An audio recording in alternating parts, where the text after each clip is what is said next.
오늘 우리에게 주시는 하나님의 말씀 마태복음 14장 13절서부터 21절에 있는 말씀입니다. 신약성경 28면 정도 있을 것 같습니다.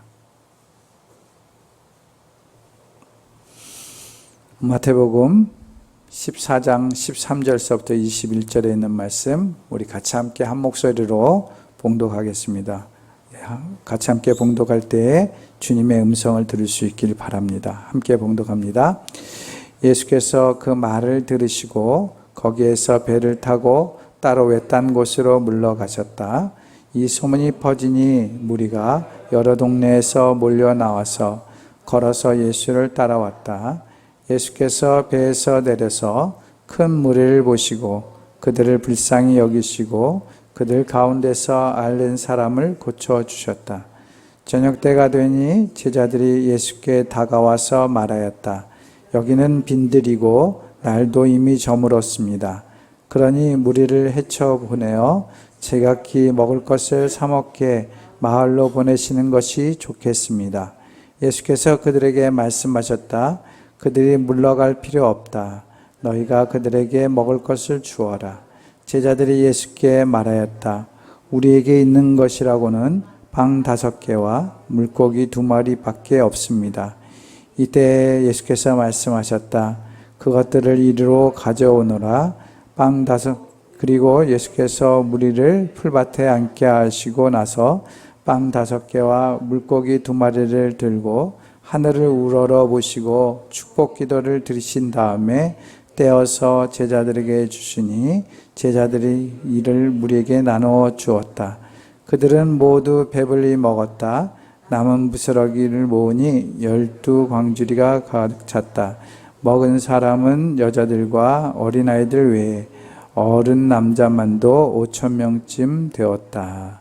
이것은 주님의 말씀입니다. 하나님 감사합니다. 아멘. 예전에 보았던 방송 중에 지역에 있는 작은 식당을 찾아가 문제점을 제시하고 해결하는 길을 함께 모색하는 프로그램이 있었습니다. 지금도 하는지는 잘 모르겠지만 있었어요. 그래서 지역 상권을 살리는 그러한 프로그램이었죠. 그 중에 좀 몇 가지 이제 두드러지게 나타난 식당들이 있었는데 그 중에 하나가 돈가스 가게를 하셨던 그 사장님의 그 식당이 기억납니다. 그 사람의 자세가 눈길을 끌었는데 그 식당은 음식과 가격의 기준을 재료비나 또한 자신의 이익으로 삼지 않았다라는 것입니다. 그 음식을 먹는 손님이 기준이 되었어요. 음식의 원재를 고르는 일에도 동일하게 적용되었습니다. 준비하는 것도 동일했습니다. 그 사장님은 늘 이런 말을 했습니다. 자신이 편하면 손님의 입이 불편해지니 그러지 말아야 한다는 말을 했어요.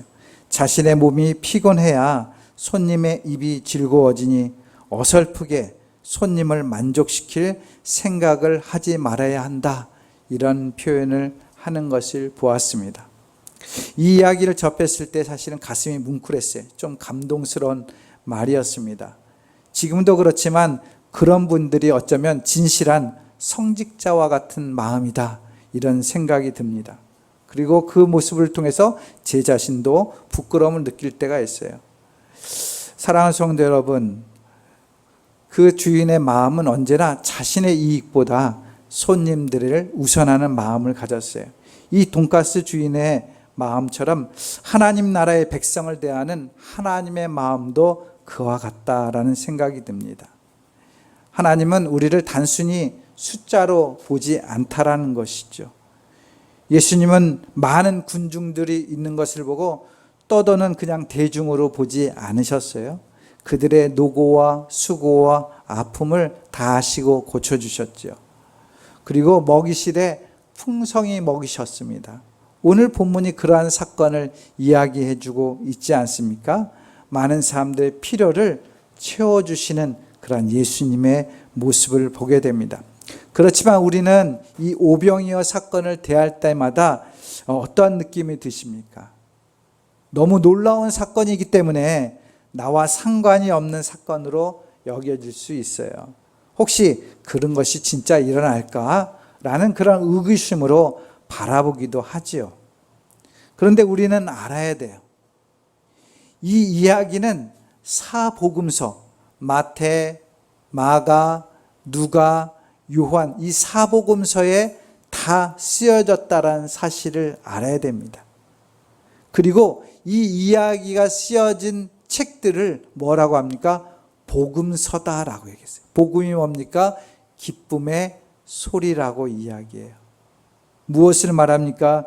이 이야기, 오병이어 사건은 사복음서에 다 기록할 정도로 사실임을 입증할 뿐만 아니라 이것은 우리에게 주시는 기쁨이다라는 것을 다시 한번 명확히 말씀해주고 있는 내용이라고 생각이 됩니다. 그렇기 때문에 이 이야기를 통해서 오늘 저와 여러분들도 동일하게 그 하나님의 은혜를 누릴 수 있기를 소망합니다. 그러면서 이 오병이어 사건을 통해서 몇 가지 신앙의 교훈을 함께 나누고자 합니다. 첫 번째는 오병이어 사건을 통해서 먼저 생각이 드는 것은 예수님께서 우리에게 베푸는 사랑의 식탁이다라는 생각이 들었어요. 오늘 본문 14절 말씀입니다. 14절 말씀 같이 함께 읽겠습니다. 시작. 배에서 내려서 큰 무리를 보시고 그들을 불쌍히 여기시고 그들 가운데서 앓는 사람을 고쳐주셨다. 아멘.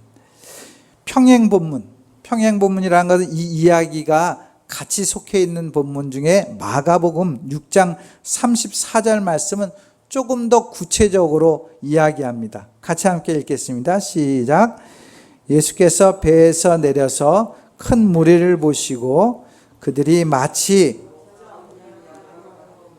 그들을 불쌍히 여기셨다. 그래서 그들에게 여러 가지로 가르치기 시작하셨다. 아멘. 마태복음은 불쌍히 여기셨다 했는데 마가복음은 조금 더 구체적으로 그들이 어떠한 상태라는 거예요? 목자가 없는 양이다라는 것이에요. 본문에서는 큰 무리라고 했어요. 큰 무리는 우리가 생각할 때 힘이 강대하고 뭔가 능력이 있는 느낌이 들지만 예수님께서 보실 때는 그 아무리 큰 무리라도 그들은 목자 없는 양같이 불쌍한 처지에 있구나 이렇게 바라보고 있다라는 것이죠. 목자 없는 양이라는 것은 이미 그들 앞에는 죽음이 드리워져 있는 거라고 이야기할 수 있어요. 불행한 양이죠. 그런데 다행인 것은 그 목자 없는 양들이 지금 누구 앞에 있습니까? 예수님 앞에 보여지고 있다라는 것입니다. 사도 요한은 하나님을 정의했어요. 뭐라고 정의하면 하나님은 사랑이시다 라고 말씀합니다. 하나님 즉 사랑이다 이렇게 표현했어요. 지금 많은 군중들 무리들이 있지만 그들은 사랑의 주님 앞에 서 있습니다. 그래서 염려하지 않아도 되는 것이죠. 지난번에도 말씀드린 적이 있어요. 불쌍히 여기다라는 그런 말은 헬라어로 스프랑크니조마이라고 그랬어요. 스프랑크니조마이. 그것은 내장, 창자라는 단어에서 유래했다고 말씀드렸습니다. 당시 사람들은 이 내장에서 사람의 감정이 일어난다라고 생각했어요. 따라서 이러한 용어들은 인간의 감정을 나타내는데 많이 사용되었습니다. 그래서 오늘 본문은 상대방에 대해서 주체할 수 없는 그러한 애끓는 마음의 상태를 불쌍히 여기다라고 이야기합니다. 우리도 우리말에 뭐가 있습니까? 애간장이 끓는다, 애간장이 녹는다 이런 말을 하지 않습니까? 바로 이러한 표현과 동일하게 불쌍히 여기다라는 말은 하나님이 보실 때, 예수님 볼 때 그들을 안타깝고 사랑스러운 모습으로 보고 있다라는 것이에요. 이러한 불쌍히 여기다라는 말과 연관돼서 이야기되는 성경의 말씀 중에는 바로 탕자의 비유가 있어요. 아버지가 둘째 아들을 기다리는 그 마음, 그리고 둘째 아들이 찾아왔을 때 그들을 부둥켜 안고 눈물을 흘리며 그를 맞이했던 그 아버지의 마음이 바로 불쌍히 여기다라는 마음과 동일하다는 것이죠. 부모의 눈에는 자녀들을 보면 다 돌봐주고 싶고 품어주고 싶고 보호해주고 싶은 그 마음 있지 않습니까? 80대 어른이 60대 자녀가 밖에 나갈 때 뭐라고 합니까? 길 조심해라. 늘 부모는 그러한 마음으로 자녀를 바라보는 것이에요. 바로 예수님께서도 오늘 많은 군중들을 보면서 그러한 마음으로, 부모가 자녀를 보는 마음으로 불쌍히 여기고 보호해주고 돌봐줘야 되는 그러한 영혼으로 바라보고 있다라는 것입니다. 그런데 여기서 중요하게 생각할 점이 있어요. 그것은 오늘 본문 13절 말씀입니다. 우리 13절 말씀 같이 함께 읽겠습니다. 시작.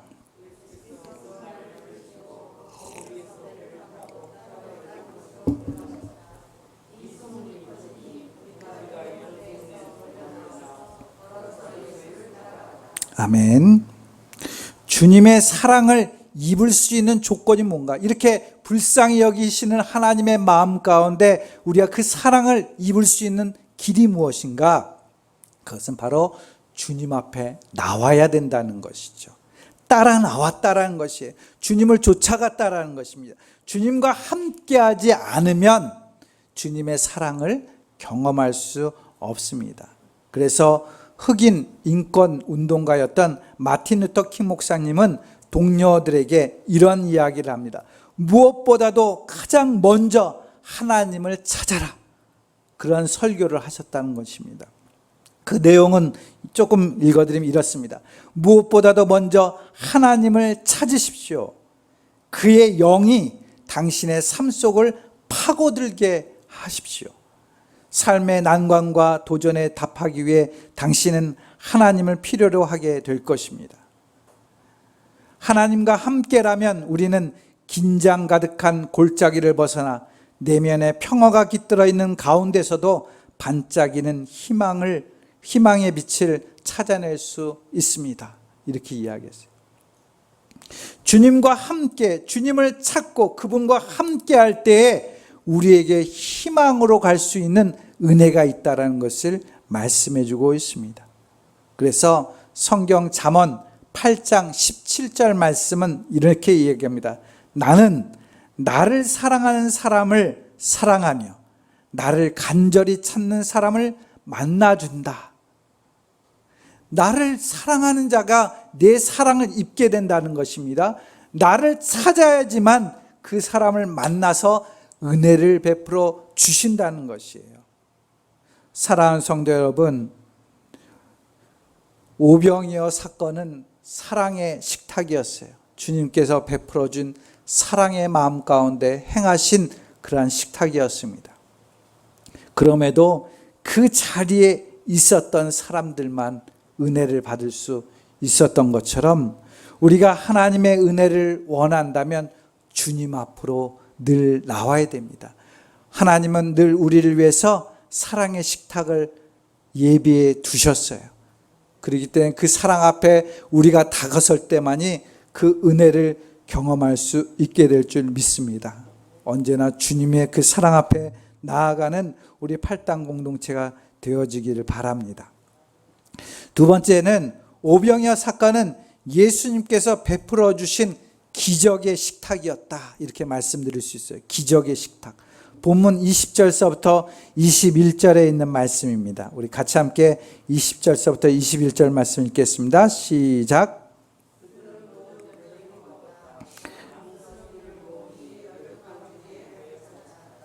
먹은 사람은 여자들과 어린아이들 외에 어른 남자만도 5,000명쯤 되었다. 아멘.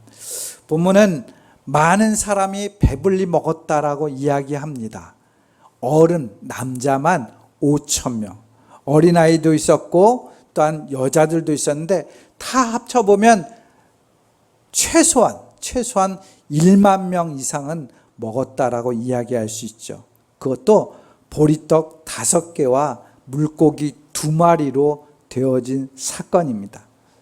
우리는 우리의 이성적인 생각, 우리의 지식을 넘어서면 그것이 기적이다라고 이야기합니다.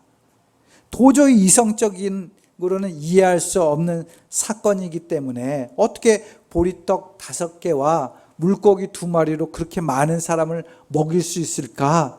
아무리 생각해봐도 도저히 생각할 수 없는 일이기 때문에 현대 신학자나 목회자들은 이것을 조금 이성적인 해석을 합니다. 오늘 사건을 어떻게 해석합니까? 원래 모든 군중들이 다 자기 자신의 도시락을 갖고 있었다라는 것이에요. 그런데 아무도 예수님께 자신의 도시락을 드리는 사람이 없었습니다. 그런데 그런 상황 가운데 자그마한 아이가 예수님 앞에 도시락을 드렸습니다. 그 모습을 보고 어른들이 마음에 감동을 받았을 뿐만 아니라 부끄러워했어요. 그리고 죄책감을 가졌다는 것이에요. 그래서 자기가 가지고 있던 도시락을 다 내어놓기 시작했다는 것입니다. 그리고 그것을 함께 나누어 먹었더니 그것이 넘쳐나게 12광주리가 남았다라는 이야기입니다. 이렇게 이야기만 해도 굉장히 감동스러운 이야기고 그 자체만 봐도 기적적인 역사라고 이야기할 수도 있을 것 같아요. 자기 중심적이었던 사람들이 자기를 희생하고 기꺼이 내놓을 수 있는 그러한 마음이 되었다라는 것, 그것 자체도 기적이 아니겠습니까? 그러나 성경은 그것을 이야기하는 게 아니에요. 그렇다면 사복음서 중에 한 복음서는 그런 식으로 이야기할 수도 있었겠죠. 그러나 분명히 이 사건은 오병이어를 통해서 주님께서 놀라운 기적을 행하셨다라고 말씀하고 있다는 것입니다. 물이 변하여 포도주를 만드신 분도 주님이셨어요. 반석에서 물이 나오게 하신 분도 주님이셨습니다. 죽은 자를 살리신 것도 주님이셨어요. 성경은 그 이야기를 적어놓고 있는 것입니다. 기록하고 있는 것이에요. 그렇기 때문에 성경은 뭐라고 우리에게 말씀하고 있습니까? 믿음이 없이는 하나님을 기쁘시게 할 수 없다. 믿는 자에게는 능치 못할 일이 없다. 믿는 자에게는 하나님의 자녀가 되는 권세를 누릴 수 있다 라고 말씀해 주고 있는 것이에요. 그래서 오늘 본문의 말씀은 예수님께서 그 넓은 광야에서 많은 무리들에게 그렇게 베풀어 주셨던 이야기는 주님이 어떠한 분이신가를 보여주고 있어요. 그러면서 그 많은 사람들이 무엇을 갖길 원합니까? 믿음을 갖길 원합니다. 믿음을 가지면 기적을 우리는 경험할 수 있다라는 것을 말씀해 주고 있다라는 것이죠. 그런데 그렇게 보여줬는데, 그렇게 경험했는데 제자들조차도 믿음을 온전히 갖지 못했다라는 것이죠. 마태복음 14장 31절, 얼마 떨어지지 않았어요. 이 이야기의 길이가 31절 가면 이런 이야기를 합니다. 같이 함께 읽겠습니다. 시작.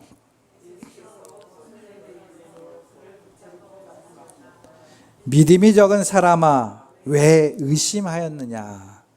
이 이야기가 무슨 이야기인지 아십니까? 풍랑이 일었을 때 베드로가 물가로 걸어오시는 예수님 보고 자기도 걷게 해달라고 그랬어요. 걸어가는 중에 풍랑이 있는 것을 보고 어떻게 했는가? 두려워서 물속에 빠졌다는 거 아닙니까? 믿음이 없었기 때문에 빠졌다는 것이에요. 근데 이 오병이어 사건과 이 사건 사이에는 별로 긴 시간이 아니라는 것이죠. 기적을 경험했어도 그 순간 어려움 때문에 하나님이 주신 은혜와 기적을 잃어버렸다는 것을 우리에게 교훈을 좀 해주고 있는 것이에요. 사랑하는 성도 여러분, 성경은 모든 것이 다 기적이에요. 기적이에요. 그 기적이 있다는 걸 보여주고 있습니다. 단순히 판타스틱이라서 환상적인 이야기입니까? 우리는 여러분들이 이 이야기를 보면서 우리에게는 있지 않는 일이야 라고 생각하기를 원하십니까? 우리에게도 분명히 이루어질 수 있는 사건임을 믿으시기 바랍니다. 우리는 눈에 보이지 않지만 분명히 사랑이라는 것이 있기 때문에 사랑이라는 단어를 사용해요. 희망도 눈에 보이지는 않지만 분명히 희망이라는 것이 있으니까 희망이라는 단어를 사용하고 있습니다. 기적도 마찬가지가 아닐까요?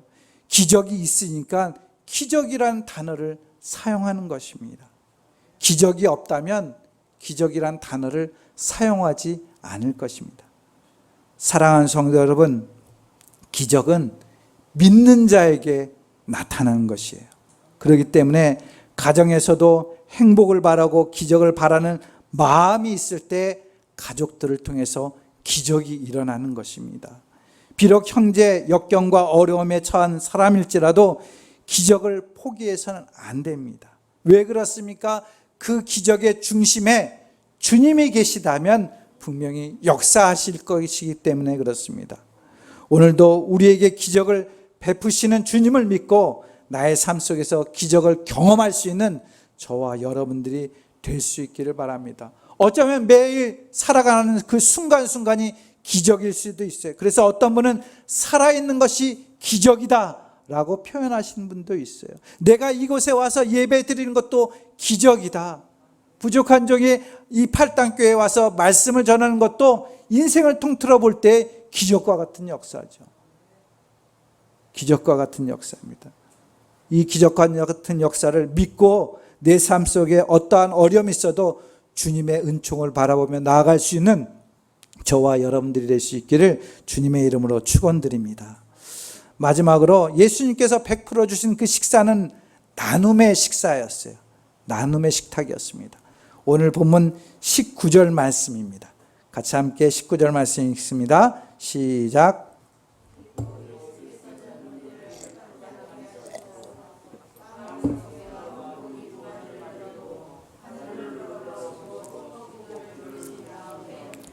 떼어서 제자들에게 주시니 제자들이 이를 무리에게 나누어 주었다. 아멘.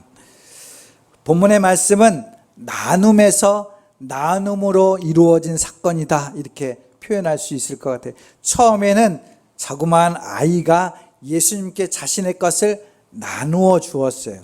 그것을 받으신 예수님께서는 다시 사람들에게 나누어 주었죠. 나눔이 나눔으로 넘어갈 때, 나눔에서 나눔으로 계속 이어질 때 더욱 넘치게 된다는 것을 깨닫게 됩니다. 그런데 예수님께서 이것들을 나누실 때 행하신 일이 있습니다. 그것은 바로 기도였어요. 여기서는 축복 기도다라고 우리 새번역 성경에 이야기하지만 축사하셨다라고 이야기도 합니다. 감사 기도를 드리셨다. 저는 이렇게 표현하고 싶어요. 감사 기도. 찬송가 작가인 아이작 와츠라는 분은 이런 말을 했어요. 하나님이 계신 곳이 두 곳이 있다고 합니다. 그 두 곳은 뭔가? 한 곳은 천국, 다른 한 곳은 감사하는 심령이다. 이렇게 말씀하셨습니다. 감사하는 생활을 할 때 하나님이 동행하시고 기적이 이루어지는 것이에요.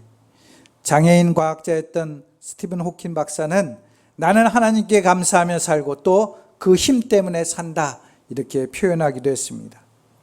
한 이야기가 있습니다. 어떤 거지가 길에 엎드려 구걸을 하는데 이상한 행동을 하는 것이에요. 100원짜리 500원짜리 동전을 주면 머리가 땅에 닿도록 절을 하면서 감사하다고 인사합니다. 그런데 1000원짜리나 5000원짜리를 주면 극구 사용하면서 안 받는다고 하는 것이었습니다. 그래서 그 이유를 물어보았더니 적은 것을 받고 감사하다고 해야지 자꾸만 주지만 큰 돈만 좋아하라 하고 큰 돈만 받겠다고 하면 한두 번 주다가 자꾸 주지 않는다라고 이야기했다라는 것입니다. 단순한 이야기지만 작은 것에도 참으로 감사할 줄 아는 사람에게는 하나님의 복이 매일매일 쌓인다고 할 수 있을 것 같습니다. 예수님께서 감사한 그 식사는 오병이어의 아이의 식사입니다. 그것을 하나님 앞에 감사하며 기도했을 때에 5,000명이 배불리 먹고 남을 12광줄이나 이루어지는 그런 기적을 보았던 것입니다. 오병이어 작은 식사, 어린이 식사였음에도 불구하고 감사하고 나눌 때에 놀라운 은혜가 임했던 것을 보게 됩니다. 사랑하는 성도 여러분, 나의 삶은 작은 삶이에요. 어쩌면 우리 교회도 작은 교회라고 할 수 있습니다. 그러나 우리가 이 주신 은혜를 감사하면서 오히려 내 삶 속에 나누는 삶을 살아갈 때에 그 가운데 하나님의 은혜가 더 풍성하게 담아지게 될 것이라고 믿습니다. 주님께서는 자신의 가지고 있는 것을 들어서 우러러 하나님을 보시고 감사했던 것처럼 내 부족한 삶이지만 내 삶을 들여서 하나님 앞에 감사하며 나아갈 때 주님께서 넘치는 은혜로 함께 해 주실 줄 믿습니다. 그래서 우리도 오병이어 사건이 옛날 신약 시대에 예수님이 계셨을 때에 그때만 이루어지는 사건이 아니라 오늘 우리와 함께 하시는 주님을 통해서 이루어지는 사건으로 경험되어지는 저와 여러분들의 삶이 될 수 있기를 주님의 이름으로 축원드립니다. 기도하겠습니다. 사랑과 은혜가 많으신 아버지 하나님 감사합니다. 오늘도 하나님께서 오병이어 사건을 통해서 다시 한번 주님의 은혜를 바라볼 수 있도록 인도하시니 감사를 드립니다.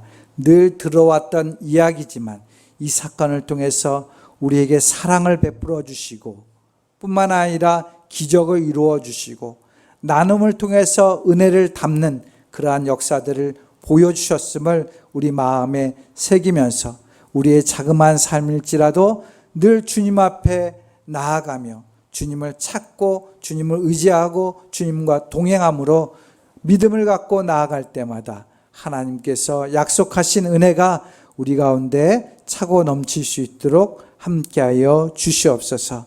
그래서 날마다 감사하며 하나님을 증거하는 귀하고 복된 우리 팔당 공동체가 되게 하여 주옵소서. 감사하고 예수님의 이름으로 기도드립니다. 아멘.